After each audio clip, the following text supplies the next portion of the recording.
Japan के बारे में सोचें तो हमारे माइंड में मॉडर्न इलेक्ट्रॉनिक्स, बुलेट ट्रेन और टेक्नोलॉजी एडवांसमेंट आती है। लेकिन जापान में एक रिवाज बहुत बैकवर्ड लगता है। जापान में कुछ सीक्रेट जगह ऐसी हैं जहां खवातीन का जाना माना है अब तक। जी हां, आज 21वीं सदी में भी ऐसा है। जैसे माउंट ओमिने और ओकिनोशिमा आइलैंड, जो यूनेस्को हेरिटेज साइट्स हैं, वहां खवातीन अलाउड नहीं हैं।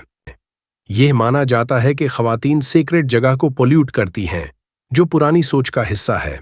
इसी तरह खवातीन सुमो रिंग्स में भी एंटर नहीं हो सकती और डिवोर्स के 3 महीने तक लीगली दोबारा शादी भी नहीं कर सकती। ये सब रूल्स दिखाते हैं कि जेंडर इक्वालिटी अभी भी एक चैलेंज है, जापान जैसे एडवांस्ड मुल्क में भी। जो मुल्क और लोग अपने कल्चर से बहुत ज्यादा अटैच्ड होते हैं, वहां इस तरह के रस्म और रवाज आम है। जैसे इंडिया, चाइना और बहुत से दीगर ममालिक में भी ऐसी ट्रेडिशंस आम हैं जिनमें जेंडर इनइक्वालिटी नजर आती है।